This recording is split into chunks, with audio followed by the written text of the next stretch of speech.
আমরা যারা আছি প্রত্যেকে যদি সবার আইডি থেকে, সবার যার যার জায়গা থেকে আমরা এই দাবিটা তুলি যে আমরা জানুয়ারির মধ্যে পে স্কেলের গেজেট চাই, এবং আমরা 3টা টাইম স্কেল ও সিলেকশন গ্রেড পুনর্বহাল চাই, এবং অবসরে গেলে আমরা যেন শতভাগ পেনশনের টাকা উত্তোলন করার সুযোগ পাই।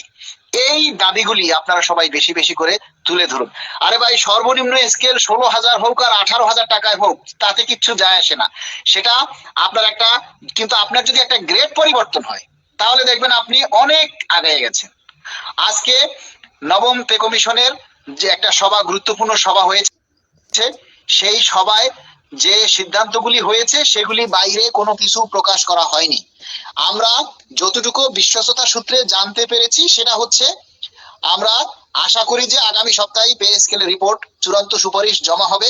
হয়তো 13-14 তারিখে আরেকটি পূর্ণাঙ্গ সভা রয়েছে, শেষ সভা বলতে পারেন। 13-14 তারিখে আবার সর্বশেষ একটা সভা হবে। এই সভায় এই সভাটা শেষ করে হয়তো পরের দিন বা তার পরের দিনই পে কমিশনের রিপোর্ট বা সুপারিশ চূড়ান্ত আকারে যেটা, সেটা প্রধান উপদেষ্টা মহোদয়ের কাছে জমা দিবে। তবে পে কমিশনের কি হচ্ছে, কত স্কেল করলো, কত গ্রেড করলো, এইগুলি কখনো পে কমিশনের কোনো সদস্য, কোনো মিডিয়া বা কোনো সাংবাদিকের কাছে বলে না। আপনারা অনলাইন নিউজে যা দেখেন এগুলি সব ভুয়া, সব ধোঁকাবাজি। আমরা কিন্তু কখনো আপনাদেরকে বলি না যে গ্রেড এতটা হবে, আমরা কিন্তু কখনো আপনাদেরকে বলি না যে সর্বনিম্ন স্কেল এত হবে বা এত হতে পারে, এইগুলি আমরা কখনোই বলি না। আমরা আপনাদেরকে শুধু এতটুকু বলে আসছি যে আমরা আশা করি অমুক তারিখের মধ্যে রিপোর্ট জমা হবে, আমরা আশা করি অমুক তারিখের মধ্যে গেজেট জমা হবে। আমরা এতদিন আন্দোলন করেছি, সরকারকে আলটিমেটাম দিয়েছি, সরকার আমাদের কথা বা আমাদের দাবি আমলে নেয় নাই, কেননা আমরা সেইভাবে আমলে নেয়ার মতো আন্দোলন করতে পারিনি। আর আপনারা যারা পে স্কেলের সুবিধা ভোগ করবেন, হাজার হাজার মানুষ, আজকে 2400-2500 মানুষ আমার লাইভে যুক্ত হয়েছেন, কিন্তু আপনারা সবাই মিলে লাইভটা শেয়ার করেননি। আপনারা নিজেরাই বোঝেন যে আপনারা কতটুকু দায়িত্ব পালন করেন, আপনারা কতটুকু দায়িত্ব পালন করেন। এই দায়িত্ব থেকে আপনারা কিভাবে পে স্কেল আশা করেন বলেন? যে আপনি যে পে স্কেল চাচ্ছেন, পে স্কেল প্রাপ্তির জন্য আপনি কি দায়িত্ব পালন করছেন?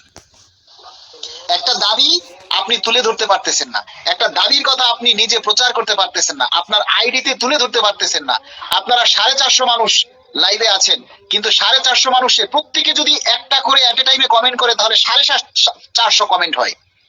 কই আপনারা তো সেই দাবি কেউ করছেন না। সৌভিক চৌধুরী হৃদয়, আপনি বারবার একই কমেন্ট লিখছেন। আপনি লিখতেছেন, ভাই আপনার পায়ে ধরি, দয়া করে জানুয়ারির মধ্যে পে স্কেলটা বাস্তবায়ন করুন প্লিজ।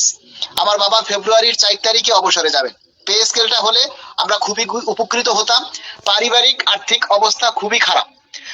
আপনার কথাটা শুনে আমারও বিশেষ করে খুব খারাপ লাগছে।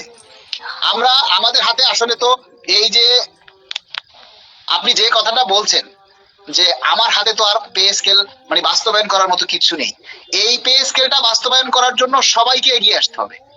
এই পে স্কেলটা বাস্তবায়ন করার জন্য সবাইকে মাঠে নামতে হবে, সবাইকে সোশ্যাল মিডিয়ায় নিজের জায়গা থেকে দাবিটা উত্থাপন করতে হবে। কই আপনারা তো সবাই দাবি করেন না। আপনারা সবাই আগামীকাল থেকে আপনারা সবাই এই দাবিটা তুলুন যে আমরা জানুয়ারি মাসের মধ্যে পে স্কেলের গেজেট চাই, 3টা টাইম স্কেল সিলেকশন গ্রেড পুনর্বহাল চাই, এবং আমরা অবসরে গেলে আমাদের যেন পুরো পেনশনের টাকাটা আমরা উত্তোলনের সুযোগ পাই। আপনারা সবাই যদি নিজেরা নিজের জায়গা থেকে নিজের দায়িত্বটা পালন করেন তাহলে দেখবেন যে সেটা অনেক বড় হয়ে গেছে। একটু একটু করে জমতে জমতে, কয় বিন্দু বিন্দু জল গড়ে তোলে অথই মহাসাগর, তাই না? বিন্দু বিন্দু জল গড়ে তোলে অথই মহাসাগর। তো আপনারা যদি সবাই মিলে এই দাবিটা নিজের আইডিতে প্রকাশ করেন, নিজের আইডিতে তুলে ধরেন যে না আমরা জানুয়ারি মাসের মধ্যেই পে স্কেল চাই, পে স্কেলের গেজেট চাই, এবং আমরা 3টা টাইম স্কেল সিলেকশন গ্রেড পুনর্বহাল চাই, আমাদের ব্লগ পোস্ট আমরা বাতিল চাই, ব্লগ পোস্ট বাতিল চাই, সোজা হিসাব ব্লগ পোস্ট বাতিল চাই, 3টা টাইম স্কেল সিলেকশন গ্রেড ফেরত চাই। কারণ এই টাইম স্কেল না থাকায় আমরা কর্মচারীরা বিশাল ক্ষতিগ্রস্ত হচ্ছি, বিশাল ভাবে আমরা ক্ষতিগ্রস্ত হচ্ছি। তাই সবাইকে অনুরোধ করব আপনারা সবাই এই দাবিটা তুলে ধরুন। আর আজকের মতো লাইভটা শেষ করতে চাচ্ছি, কারণ আপনারা যারা লাইভে আছেন কেউ সবাই কমেন্ট করেন না।